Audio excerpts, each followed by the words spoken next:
12:35 here on TSN 690. Game Points with Matthew Ross is the show. GamePointsRadio.com is the website. That music means our next guest is teed up and ready to go. It is host weekdays on FantasySportsNetwork.com as well as a couple of other outlets and devices. SportsRageTV.com, Sports Rage on Twitter, and MMA Meltdown on the Fight Network. Please welcome in Gabriel Morency. How you doing?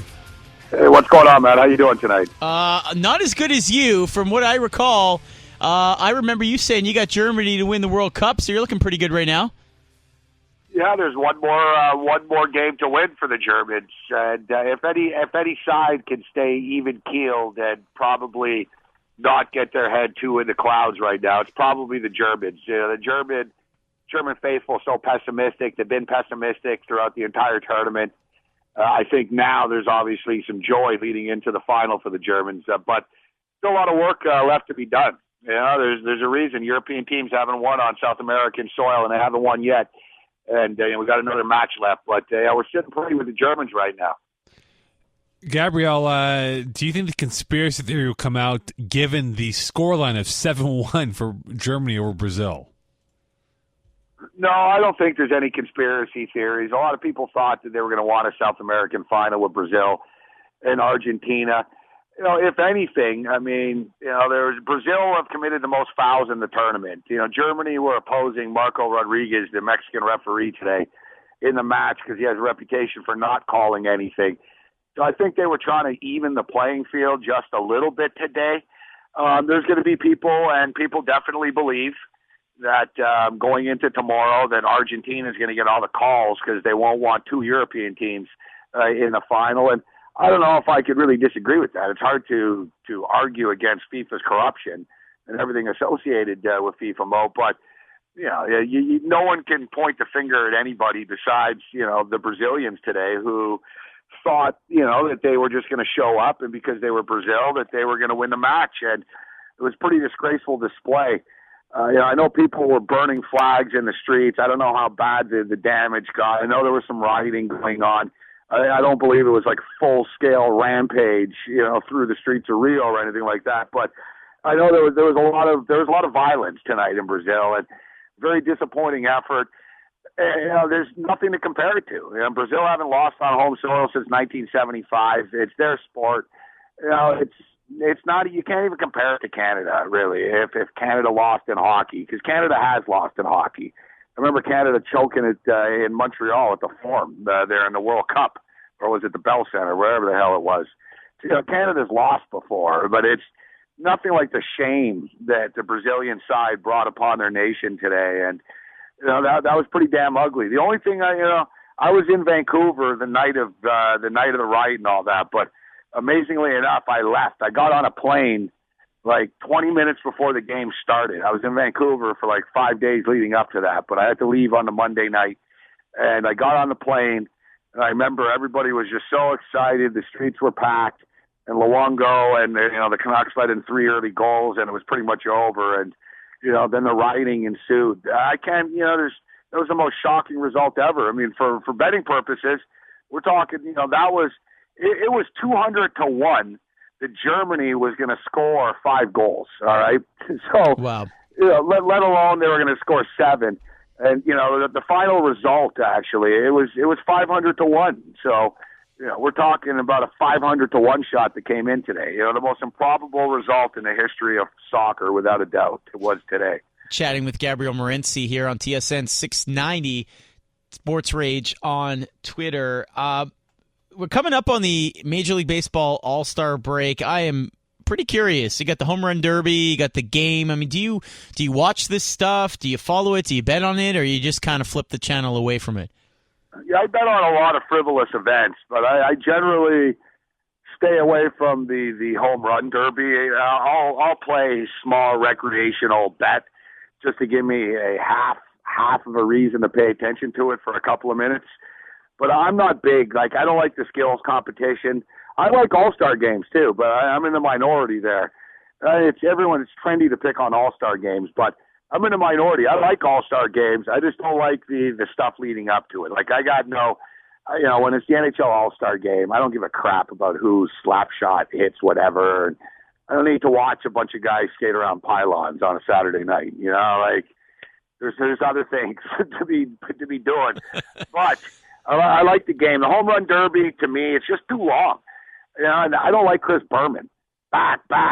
Yeah, we know it's going back, dude. It's a freaking home run derby. Berman acts all surprised. They cleared the wall. Yeah, no kidding. It's batting practice. Go to batting practice, Berman. You'll be in awe. They actually hit it over the wall every second swing. So to me, it's glorified batting practice. If they would just do it in like an hour or something like that, it'd be good. But it's like a UFC card, man. It turns into like a 6.5-hour venture where at the end of it, you're like, just get it over with. I don't care who wins this thing. Yeah. And it's annoying. But as far as the All-Star game itself, baseball's All-Star game is by far the best one. So, it's the Midsummer Classic for a reason. It's by far the best one. The players do try. But, the home run derby and all the crap around it, I don't care about. Gabriel, when you look at the Toronto Blue Jays, what is the pulse of the fan right now pertaining to this team and how they've sort of been stumbling of late in the last 3-4 weeks?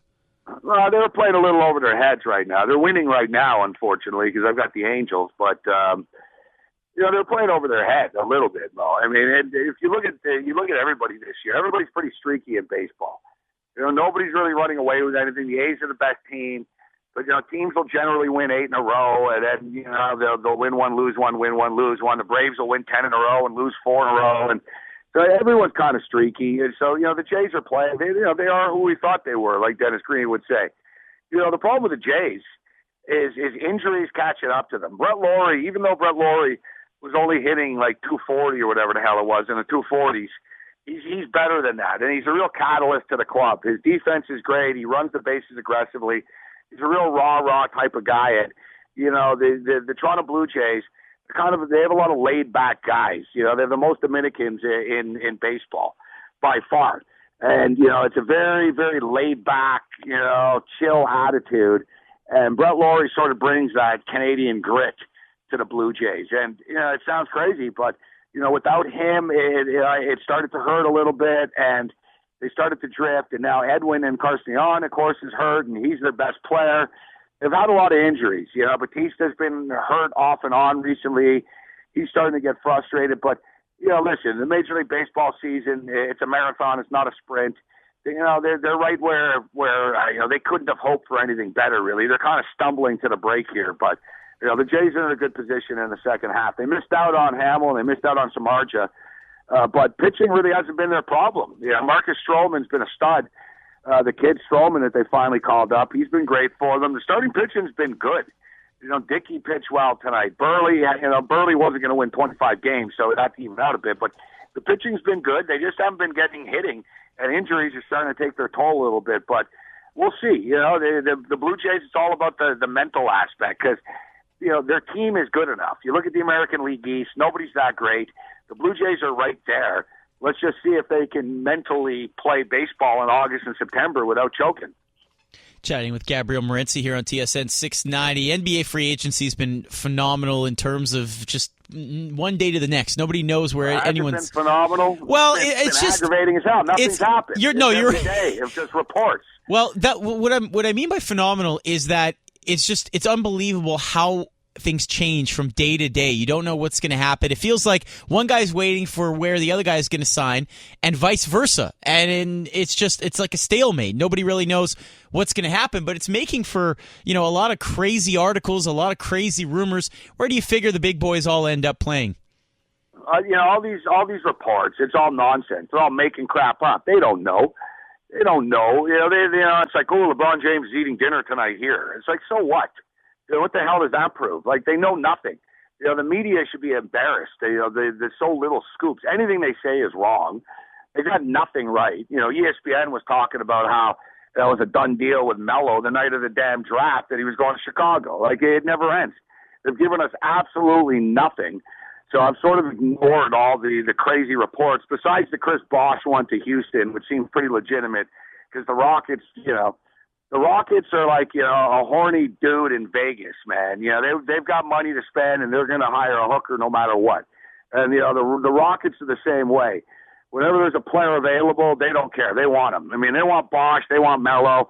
They want everybody. And I don't know how they're going to fit them all in, but I think the Heat, it's tough to gauge. The betting market right now thinks LeBron's going back to Cleveland. The Cleveland Cavaliers are suddenly the 10-1 favorites to win the NBA title next year because a lot of sharp guys think that LeBron's going to sign in Cleveland and Cleveland will win the East, and then you'll be able to hedge the bet if they get to the finals. But I don't see it happening. I know the Cavaliers right now are kind of really thinking this is possible. Supposedly LeBron's wife wants to go back to Akron/Cleveland. I don't think it's going to happen. It's tough to gauge right now, really. I mean, I think LeBron's going to end up staying in Miami when it's all said and done. And I think Bosch will probably bolt to Houston, and I think Melo will probably slide in if I had to guess. But who knows, right now. I tell you, though, we're going to know by Friday probably. Like Chris Bosch is going to Africa. He's got a basketball camp in Ghana. I think it's on the 10th, so it's coming up. And his agent and Bosch, they want to deal with this before they go to Africa. And LeBron James has a basketball camp going on right now in Las Vegas because it's Summer League, and LeBron's got some deal he's got with a bunch of kids down there.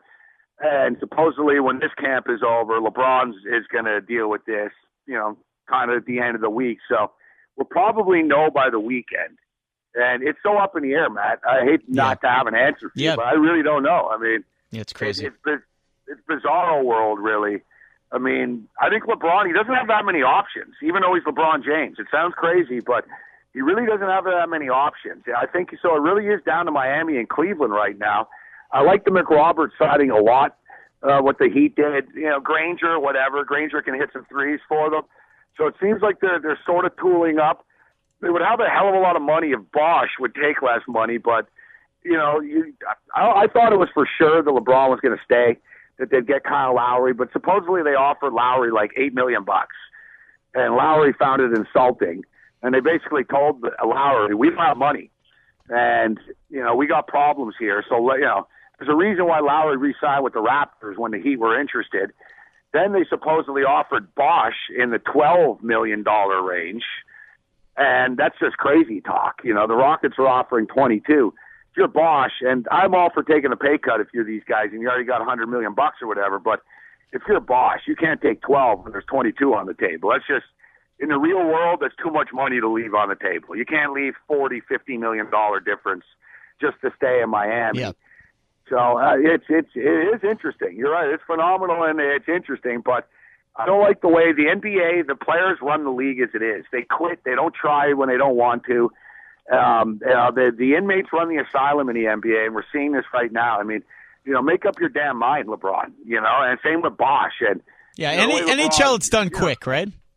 Yeah, well, the NHL guys do it quick, Matt, because they can't believe they're getting paid the money that they are. So, the NHL guys are like, sold. I'll take it. Like, you know what I mean?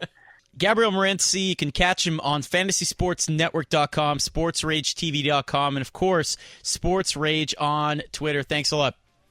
Hey, always a pleasure, guys. All right, last segment coming up here on Game Points for a Tuesday night. GamePointsRadio.com is our blog. Matthew Words on Twitter from me. Up next, Stefano Michello was at Monday Night Raw here in Montreal. His report coming up.